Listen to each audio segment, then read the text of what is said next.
పూరా లోకల్. నమస్తే, welcome to పురాలోకల్. ప్రస్తుతం మనం తెలంగాణ భవన్లో బీఆర్ఎస్ పార్టీ సీనియర్ నాయకురాలు సుమిత్రా ఆనంద్ తోటి ఉన్నాము.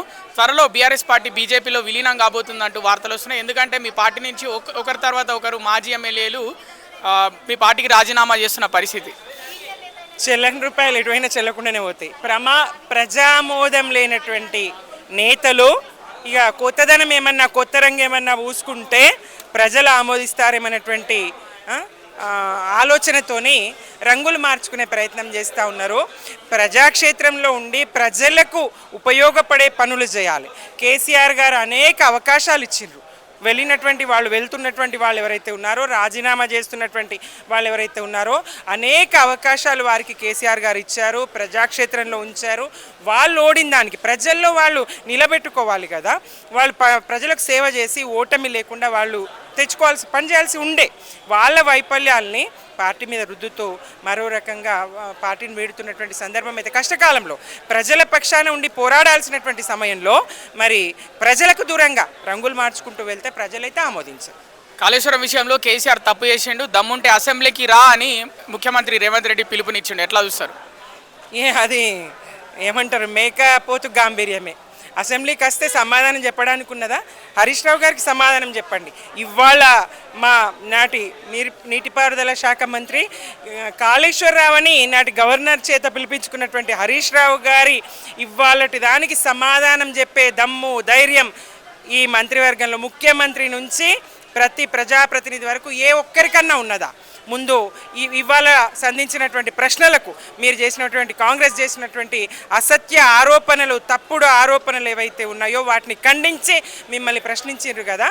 ఆ ప్రశ్నలకు సమాధానం చెప్పే దమ్ము, ధైర్యం మీలో ఉంటే ఆ తర్వాత మీరు ఇంకేమన్నా పిలుపులు ఇద్దరు, ఇంకేమన్నా మాట్లాడుదురు. ఆయన కేసీఆర్ గారు తయారు చేసినటువంటి శిష్యులు, ఆయన దగ్గరటువంటి పాఠాలు నేర్చుకున్నటువంటి మేమంతా ఉన్నాం కదా. హరీష్ రావు గారికి సమాధానం చెప్పండి. ఆ దమ్ము ధైర్యం మీకుంటే ఆయన ప్రశ్నలకు మీరు ప్రజలకు చెప్పండి, మాకు కాదు, ప్రజలకు చెప్పండి, మెప్పించండి ప్రజల్ని. కాళేశ్వరం మీద తప్పుడు ఆరోపణలు చేస్తూ అసత్య ప్రచారాలు చేస్తూ బురద జల్లాలని చూస్తే ఆ బురద మీ మీదే పడుతుంది. కాళేశ్వరాన్ని తప్పుపట్టడం అంటే ఆకాశం మీద ఉమ్మేయడమే, అది మీ మీదనే పడుతుంది.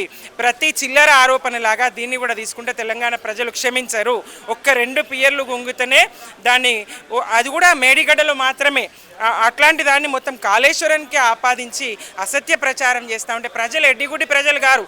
సోయికి వచ్చింది తెలంగాణ ప్రజలు. ఇవాళ అన్నీ తెలిసినటువంటి ప్రజలు, అన్నీ తెలుసుకుంటున్నటువంటి ప్రజలు పల్ల ఆ చెంప ఈ చెంప వాయిస్తా అని యూట్యూబర్లను ఉద్దేశించి, యూట్యూబ్ ఛానల్ విలేకరులను ఉద్దేశించి ఏదైతే మాట్లాడినావో ఇవాళ తెలంగాణ ప్రజలు నీ భాషలో నువ్వు మాట్లాడినట్టుగానే ఇంతకుముందు అసెంబ్లీలో సాక్షిగా మహిళా జర్నలిస్టులను ఉద్దేశించి గుడ్డలు ఇప్పదీసి బట్టలు ఇప్పదీసి రోడ్ల మీద పిర్రలు వాయి చంపుతాను ఇట్లాంటి భాష, నోటితో మాట్లాడడానికి వీలైనటువంటి ప్రజలు వినకూడనటువంటి భాష మాట్లాడుతావు.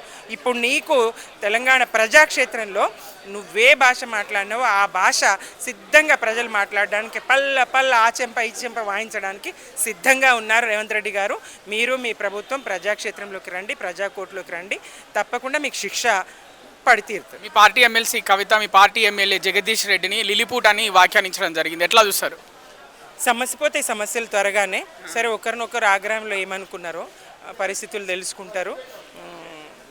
ఏదైనా బాడీ షేమింగ్ వద్దని అనుకున్నాము. ఎవరు చేసినా, రేవంత్ రెడ్డి గారు మాట్లాడినా ఇంకోళ్ళు మాట్లాడినా అది కరెక్ట్ కాదని అనుకున్నాము. సరే, దీనికి మరి ఆమె ఎందుకు అంత ఆగ్రహానికి వచ్చిందో తెలియదు. త్వరలో అన్నీ పరిష్కారం అవుతాయని అనుకుంటున్నాను. ఇక పార్టీ ఫిరాయింపుల విషయంలో ఎమ్మెల్యేల పైన తీర్పు సుప్రీంకోర్టు ఇచ్చింది. 3 నెలల్లో ఏదో ఒకటి తేల్చాలని స్పీకర్కి చెప్పింది. మరి మీరు రెడీ అవుతున్నారా? ఎన్నికలు ఉంటాయి అనుకుంటున్నారా, ఉన్నాయి అనుకుంటున్నారా? తప్పకుండా ఎన్నికలు ఉంటాయి. ఎందుకంటే స్పీకర్ గారు మరి ప్రజాస్వామ్యంలో కళంకం, తన స్థానానికి కళంకం రాకుండా తెచ్చుకోకుండా ఉండడానికి ఈ దిశలో పని చేయాల్సిందే. అలాగే తెలంగాణ ప్రజలు కూడా కోరుకుంటున్నారు. ఒకవేళ వాళ్ళని అట్లనే ఉంచి మీరు ఒక పోలింగ్ పెట్టండి, మాక్ పోలింగ్ ఏదైనా పెట్టండి, మీకు అర్థమవుతుంది. కాంగ్రెస్ పార్టీకి అధికార పార్టీ, మీరు ఆ స్థానంలో ఒక ఊర్లో పెడతారా, ఒక గల్లీలో పెడతారా, ఒక డివిజన్లో ఎక్కడ పెడతారో పెట్టుకోండి. కాన్స్టిట్యున్సీ మొత్తం పెడతారా, ఒక్కటి మచ్చుకు ఆ 10లో ఒక్క దగ్గర పెట్టి చూడండి, ఏ తీర్పు వస్తుందో చూడండి. ప్రజలు సిద్ధంగా ఉన్నారు. దీన్నైతే ఒప్పుకోవడం లేదు. బీఆర్ఎస్ ఇది చేసింది కదంటే మీరు ఆయన వైఎస్ గారు ఉద్యమ కాలంలో తెలంగాణ ఉద్యమాన్ని బలహీనపరచడానికి ఎమ్మెల్యేలను తీసుకున్నాడు కదా, బీఆర్ఎస్కి చెందినటువంటి ఎమ్మెల్యేలను కొనుగోలు చేసి అప్పుడు ఉద్యమమే లేదని నిరూపించాలనుకున్నారు కదా. మరి అట్లా వస్తున్న సందర్భాలు చూసినాం. కేవలం కేసీఆర్ గారు మీరు మాత్రమే చేసిండ్రు, మెర్జ్ చేసుకున్నాం మేము. ఏది చేసినాం మేము బాజాప్తా పక్కాగా రూల్ ప్రకారమే చేసుకున్నాం, నిబంధనల ప్రకారమే చేసుకున్నాం తప్ప వేరుగా. కేసీఆర్ గురించి ఒక 2 మాటలు చెప్పాలంటే ఏం చెప్తారు? కేసీఆర్ అపర చాణక్యుడు, చాణక్యునికే నీతి పాఠాలు బోధించు జ్ఞాన భాండాగార జ్ఞానధార. తెలంగాణ యావత్తు ప్రజానీకానికి మేలు కోరేటువంటి ఏకైక వ్యక్తి, తెలంగాణ ప్రయోజనాలను రాజకీయ కోణంలో చూడగలిగేది, తెలంగాణకు మేలు చేయగలిగే ఒకే ఒక్కడు కేసీఆర్ మాత్రమే. కేసీఆర్ తర్వాతనే ఎవరైనా. తెలంగాణ అంటే కేసీఆర్, కేసీఆర్ అంటే తెలంగాణ. మరి కేసీఆర్ని ఉరిదీయాలని రేవంత్ రెడ్డి అంటుండే, ఎట్లా చూస్తారు? ఆయనను ఉరిదీస్తారు ప్రజలు. ఏ మాటలు రేవంత్ రెడ్డి గారు మాట్లాడుతున్నారో ఆయనకు ప్రజలకు నేర్పిస్తూ ఉన్నాడు. కేసీఆర్ గారిని అన్న మాటలు ఏదైతే ఉన్నదో అదే మాట రాజకీయంగా రేవంత్ రెడ్డి గారిని ఉరిదీసే రోజు వస్తుంది.